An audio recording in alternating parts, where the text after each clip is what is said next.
Hey folks, this is Matt once again, and coming at you with another look back or look over. A few people have enjoyed these, so of course I got so excited I forgot to fucking pick the damn thing up from over here. The Survivor Series, and I talked about 87, 88, and 89, so now I'm talking about 1990. And let's just fix that. Let's just get right to it. The first match of 1990. Oh, dude, the big thing about this Survivor Series was two things. One was a good thing, one was a bad thing. The bad thing was there was this fucking egg. There was an egg, a gigantic egg, and they're like, "Oh, what's in the egg?" And then later on in the show, it pops up, and it's this fucking chicken thing. Like think of a shitty chicken mascot. That's what it was. It was called the Gobbledy Gooker. Gobbledy Gooker. Whoever thought that should be shot. A fucking guy and a fucking chicken, people hate it for good reason. And Dance with Mean Gene Okerlund in the fucking ring. Gobbledy, I can't even say the fucking word right. Gobbledy Gooker. Sound stupid saying it. And they actually did that. Jeez. But the other big thing was this was the first time you saw The Undertaker. It was the very first time you saw The Undertaker because the $1 Million Man had a mysterious partner. It was like 4-on-4, and $1 Million Man had two other guys, the three of them, and they had a mysterious partner, and there was an introduction of The Undertaker and Survivor Series 1990, which that was pretty cool to see. Now, the first match, you have the Ultimate Warrior, the Legion of Doom, and the Texas Tornado versus Mr. Perfect and Demolition, which at this time was three people, Axe, Smash, and this guy named Crush. I believe it's the same Crush who would go on to be... actually, let me make sure. Is that... Yeah, that is the same Crush. Kona Crush, I remember him the most as that character. That's the one where... Like, he had that music. He wore like very colorful clothes. He was from Hawaii. He would go, "Hey, brah!" And his move was like he crushed people with his hands. Like it was a submission move. Like Crush was like lasted for like a year or so, but for some reason I remember that character.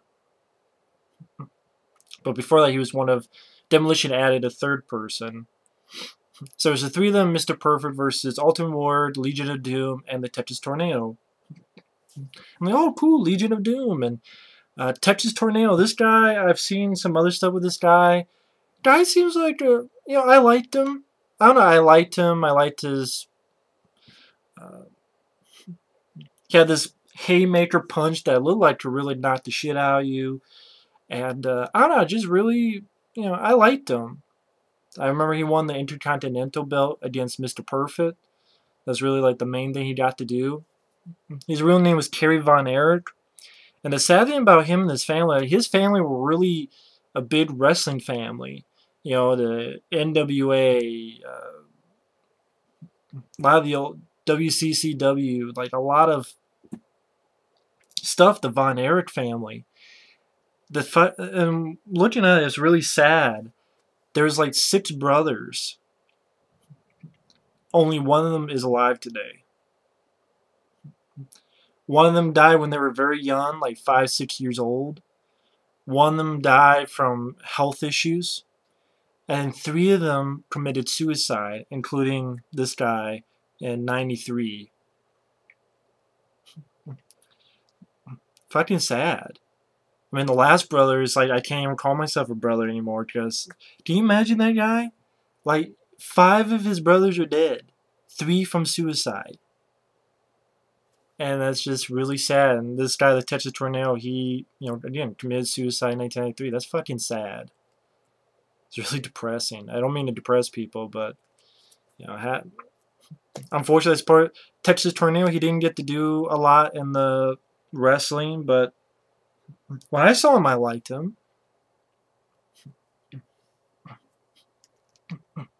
And that's probably why at the end of the day I liked the first match. It seems like so far I've liked I've enjoyed the first matches. Like 87, I enjoyed the first match.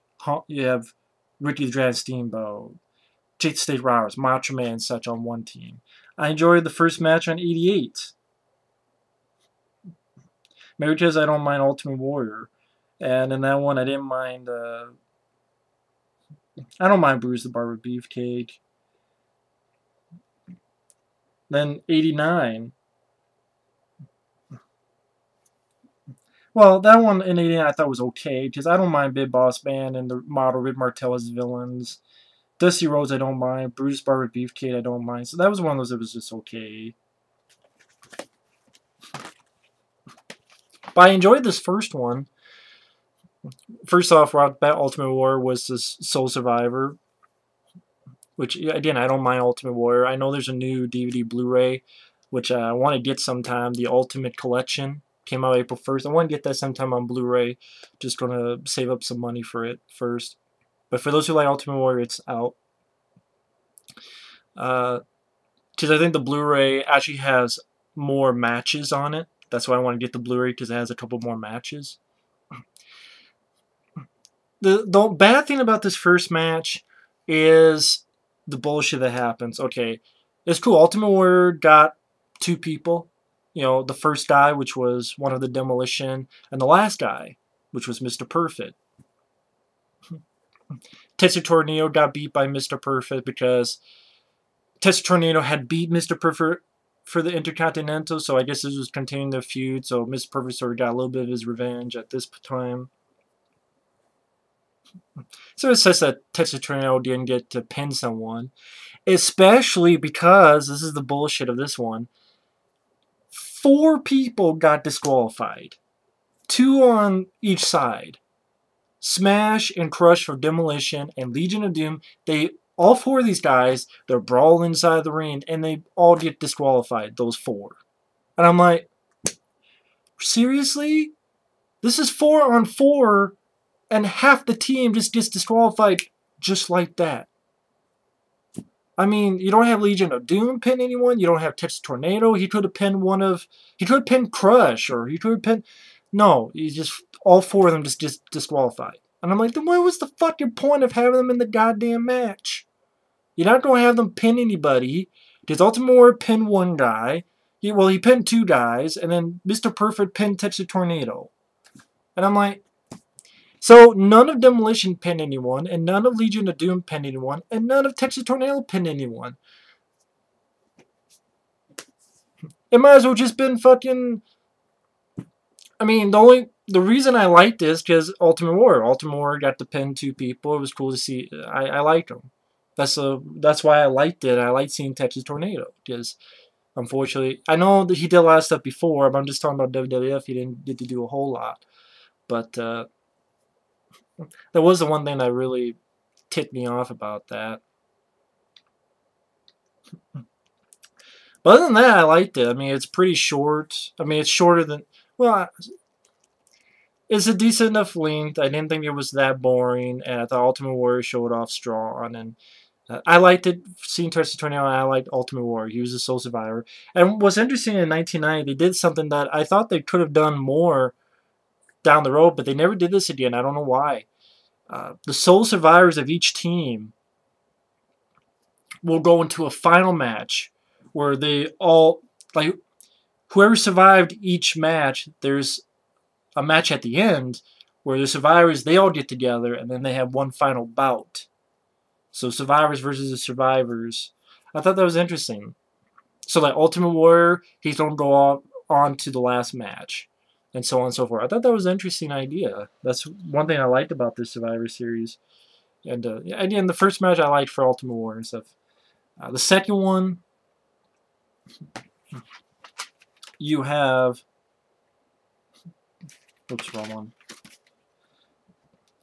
Interview, and then you have Dusty Rhodes, Coco Beware, and the Hart Foundation versus Rhythm and Blues, which is Honky Tonk Man and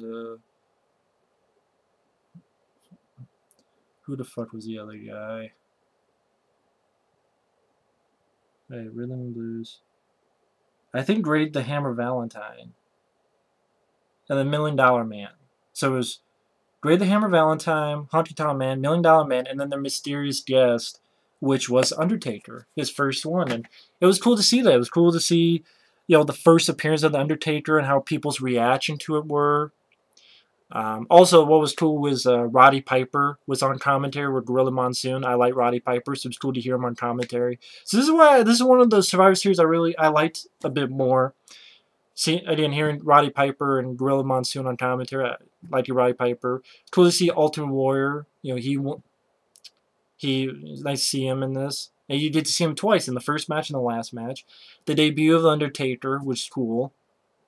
The Gobbledy Gooker was shit. So it's not a perfect Survivor Series, but Koko B. Ware, like someone said, he is the jobber of the stars. Someone said that in a past video. And actually, I want to give credit to that. I just want to find it real quick. If I can remember which video it was.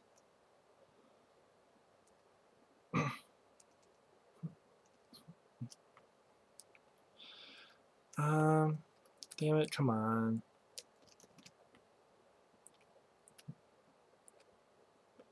Okay.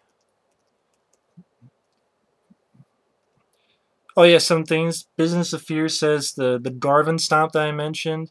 Randy Orton does this now. His own variation, but it's clear where he got it from. Okay. Cool. Chaz4543 asks, well, he doesn't. He says, I was talking about Bobby Heenan was in a match on the previous Survivor Series. Bobby Heenan wrestled because Tully Blanchard didn't show up. That was hilarious how he kept tagging Arn Anderson. He was getting pissed. Yeah. That's one thing I forgot to mention. I did enjoy that too. I thought that was pretty cool. That's why I liked Bobby the Brain Heenan in there.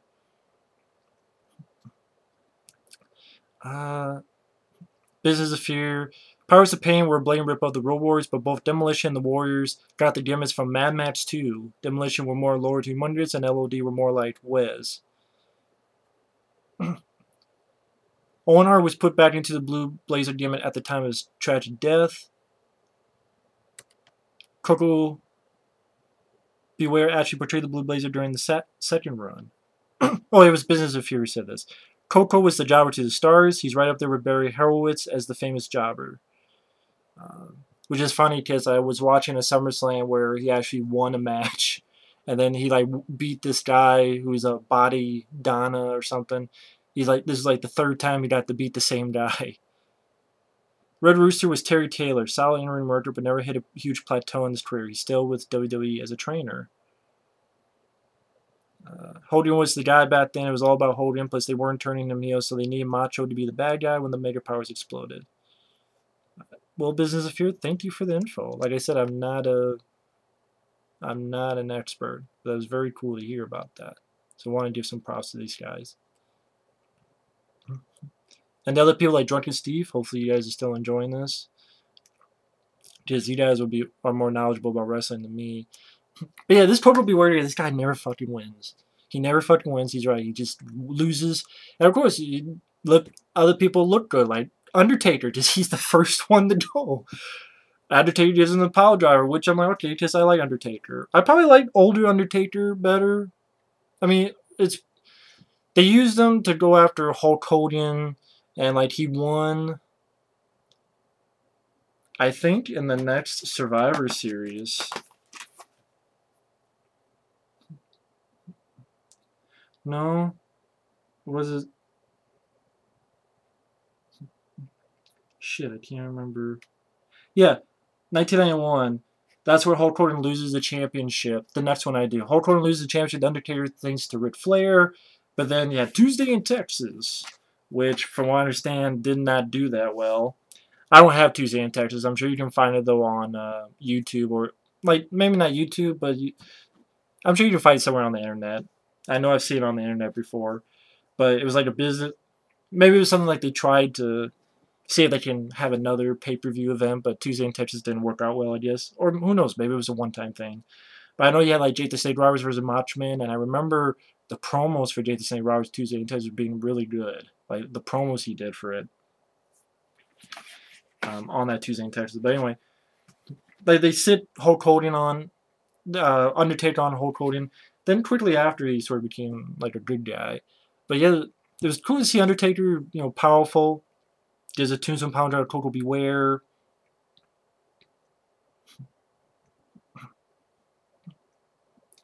The Hart Foundation, great tag team. You would think they would work well because it's a tag team elimination, but they lost. They didn't do well. Undertaker also beat Dusty Rhodes. And Undertaker, at the end of the show, that he's a strong guy. Instead of losing, he gets kind of out because he goes after Dusty Rhodes, which I forget what the hell he did that for. I forgot. I think because Dusty Rhodes was the big... Dusty Rhodes and $1 Million Man were having a big feud. Because I know one time Dusty Rhodes had a woman with him called Sapphire, but then $1 Million Man tempted her and bought her, meaning she all of a sudden comes out and she's got, I think it was a SummerSlam, and she's got like a nice coat and jewelry, and now she's with the $1 Million Man. Dusty Rhodes was pissed about that, so he had that rivalry going.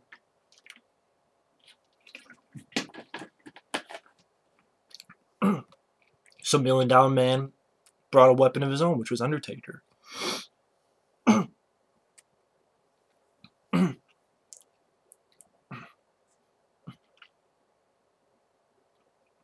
I think Ted DiBiase beat Bret Hart. I think that was the last one.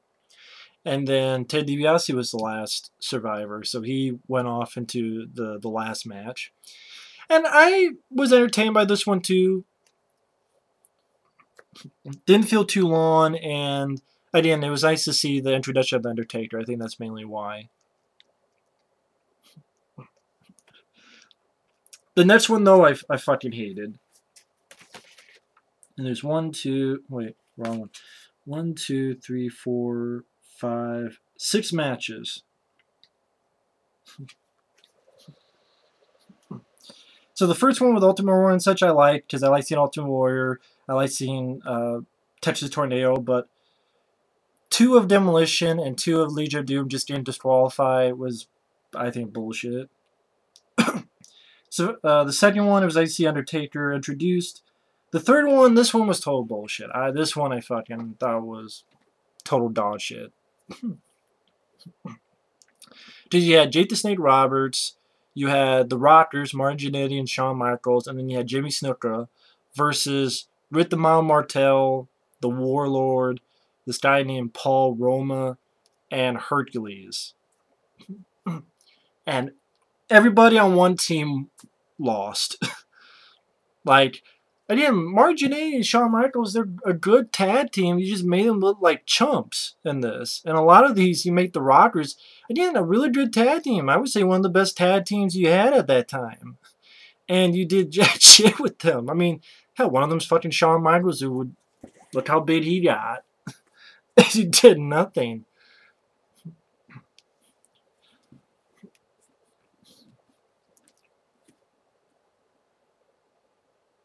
And then Jimmy Snuka, because that whole thing with that woman dying, he's pretty much, when he's there, he's going to lose.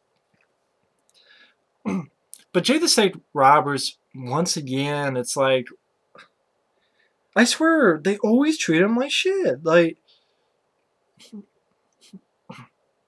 except the first time. Like, the first time I liked. But it was either, okay, he does nothing, and then Hulk Hogan has to do everything. Because, yes, I know Hulk Hogan is the man, but you can't have more than one man. You have 2 or 3 or 4. And then Jake the Snake Roberts, he just kind of out because he's going after Rick the Model Martel. Because this is the time where Rick the Model Martel had blinded Jake the Snake, so he only had one eye working. Like, one eye was blinded. So he couldn't do stuff too well because he was blind. And, like, they put, like, something in his eye so his eye looked completely white. And then he went after Rick the Model Martel. But yeah, all 4 of them, the bad guys, win. So all 4 of them go off to the end. And then the 5th match, it was Nikolai Volkov, Tito Santana. Shit. No, really, was it?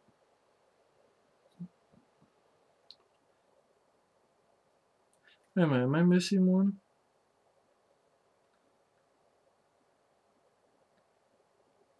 I think I'm missing one. Wait a minute. Where is Hulk Hogan? Oh, that's the next one. 1, 2, 3. Yeah, the 4th one, not the 5th one. The 4th one is Earthquake, Dino Bravo, Haku, and the Barbarian versus Tugboat, Hacksaw Jim Duggan, Big Boss Man, and Hulk Hogan. Because Big Boss Man was a good guy this time.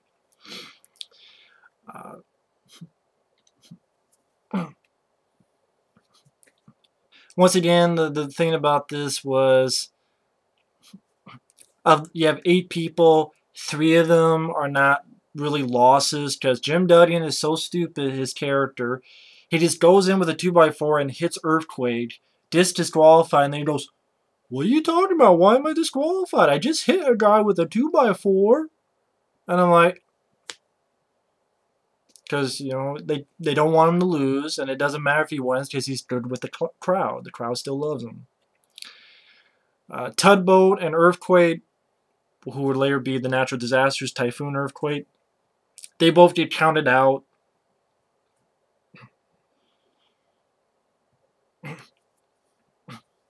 So I think Hogan beats 2, Dino Bravo, which is like, who gives a shit, and the Barbarian. Which I think was one of those things that he gets beat up for like 10 minutes, and then all Hulk Hogan does is punch 3 times, lifts his leg up so a guy hits it, and then a leg drop, and he wins. Big Boss Man did get one guy, Haku, and then he got pinned by, was it Earthquake? And this was, I don't know, it was there. I mean, you knew Hulk Hogan was going to be the last survivor. It was what it was. I don't know. And the 2 big guys get counted. I don't know. It was what it was. Maybe because I understand Haku is a very tough guy in real life, but in the ring, it just does nothing for me. Dino Bravo, same thing. He really does nothing for me. The Barbarian, he's just another big guy. Oh yeah, the Warlord and Barbarian, they were the 2 guys who used to be Powers of Pain. The next one, you have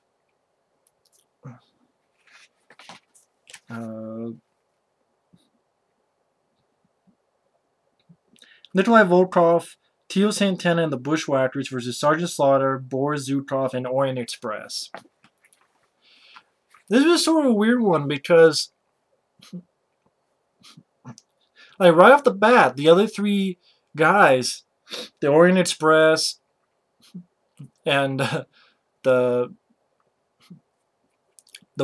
what is it, Boris Zukov and the Orient Express, all 3 of these guys got beat in like 3 minutes. One got beat in less than a minute, then the other 2 got beat like a minute or 2 later. So I would say maybe like 2 minutes. All 3 of these guys are beat. So now it's Sergeant Slaughter against 4 guys. And just how Sergeant Slaughter like pins these guys so easily, I guess is to show just how bad of a guy he is.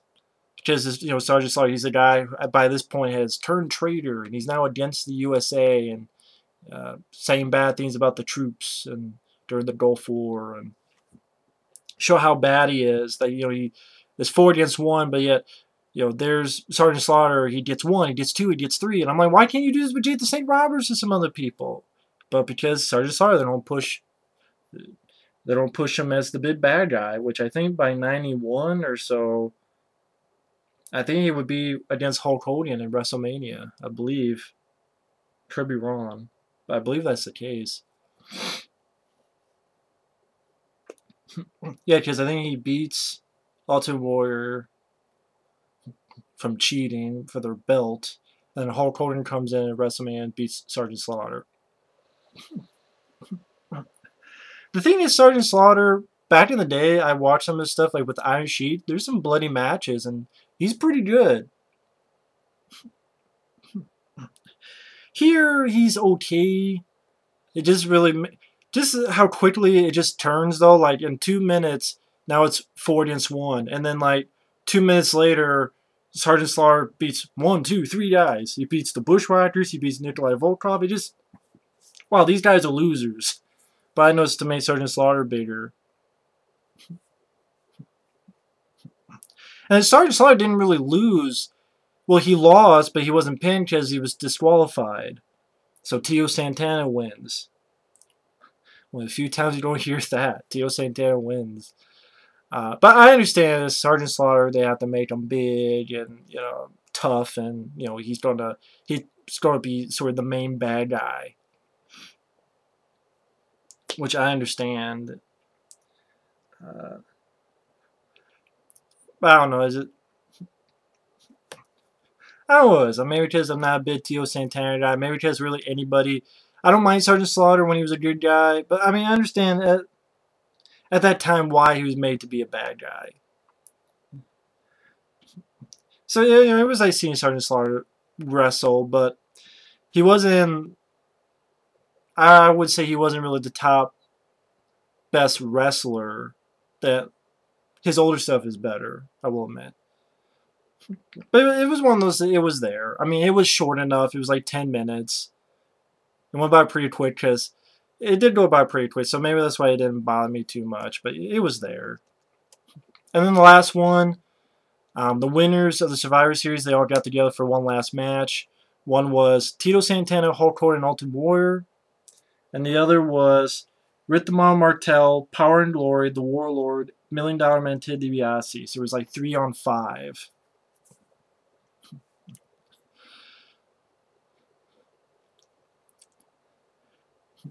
I think Tio Santana got one guy, but then the Tio Santana, he was the second guy that get out of there.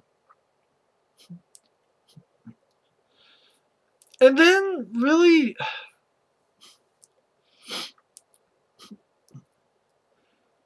I believe Ultimate Warrior was the champion, but they gave more for Hulk Hogan to do. Because Hulk Hogan beats one guy, like Paul Roma. He beats another guy, Ted DiBiase. Rhythmon Martel, he left, so he got counted out. And if I remember correctly, I think this is the one where technically Ultimate Warrior got the last guy, Hercules, but maybe it was another one where Hulk Hogan like did a leg drop and then, or did something, and then Ultimate Warrior did his splash. I'm like, this is, you have Ultimate Warrior to the end, and you don't have him pin a single guy. I guess technically Hercules, but I could be wrong. But I swear it was he got help from Hulk Hogan. I mean, it was cool. Hulk Hogan and Ultimate Warrior were the last two survivors, but I'm like, once again, I thought Ultimate Warrior was the champion, but you'd given everything to Hulk Hogan. Hulk Hogan gets to pin two guys, and then I remember him being in there for a while. Like, he's getting beat up, and then, oh yeah, rousing up, and then, like, ooh, Ultimate Warrior, okay. It's like, okay, yeah, give him the final one. I mean, he is the champion. And, oh, it should have been more equal. Like, if you have 5 of them, can you have Ultimate Warrior get 2? And then, like, Tio Santana gets 1, and then someone gets Tio Santana. So you have 4 left. Ultimate Warrior gets 2, and then Hulk Hogan gets 2. Ultimate Warrior's the champion. He gets the last one, but it wasn't really the case. I mean, again, Rick Martel just left.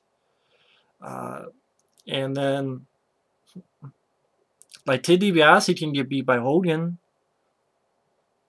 Just because he's not going to be the main bad guy, Sergeant Slaughter is, so who cares about Ted DiBiase? I don't know,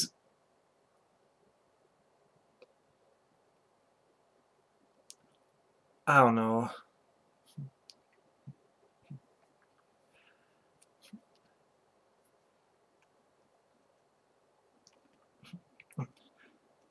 Yeah, Slaughter won the championship with Macho Man's help. That's right, with Macho Man's help and Royal Rumble. Because then at WrestleMania, yeah, that's right, Ultimate Warrior face off against Macho Man in a retirement match, and then Hulk Hogan face off against Sergeant Slaughter. I guess by this time you could tell Ultimate Warrior, he's not going to be the champion. We need Hulk Hogan back. And I'm like, was Ultimate Warrior really doing that bad as the champion? I mean, you didn't really give him a lot to work with. I mean, you have Rick Rude again. Was it SummerSlam? Which he already beat for the Intercontinental, what, twice? At least, like, I remember one in the... I forget which one was in a steel cage. I forget which one, but didn't he beat Rick Rude like once or twice already as Intercontinental Champion? As like as champion, give him Rick Rude again. Like, although granted, I liked Ultimate Warrior's match. I'll be honest, I like Ultimate Warrior versus Macho Man more than Hulk Hogan versus Sergeant Slaughter at WrestleMania 7. Maybe because I like Ultimate Macho Man. Maybe that you could put that all on Macho Man if you want, but I thought Ultimate Warrior did his job too. Like, I like that match better than the Hulk Hogan Slaughter match. But yeah, the last match, I'm like, you could tell that, oh, okay, they're pushing Hulk Hogan again, Ultimate Warrior, you're getting taken out. And I'm like, I don't really think... I think that was the wrong move. I mean... You could easily have just had Ultimate Warrior versus Macho Man. Same retirement match, but, you know, you could go for the belt too. And then you could still have Hulk Hogan versus Sergeant Slaughter and, you know, the USA. But, you know, that's just me.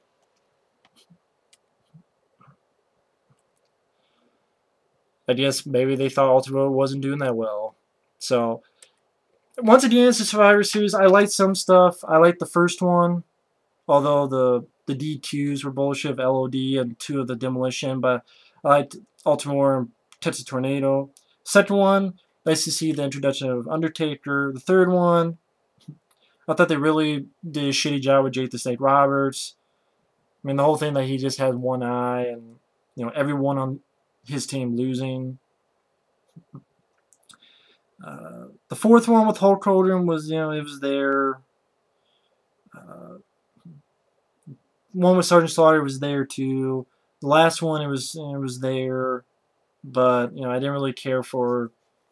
You could tell that they were pushing Hulk Hogan again, and again, it's like they only tried Ultimate Warrior for a little bit. It felt like, but I guess maybe they were losing money. I don't know what the hell they were thinking. I don't know why, but it is what it is. So what do I know? I do think it kind of sucks though, but hey, it is what it is. Anyway, that's my look at Survivor Series 1990. And the last one, at least for this little series of videos, will be Survivor Series 1991. Who knows, maybe I'll do the other Survivor Series one day and SummerSlam and stuff, but at least so far I just want to do a couple of these without getting too burned out. Thanks for watching. We'll see you in a bit.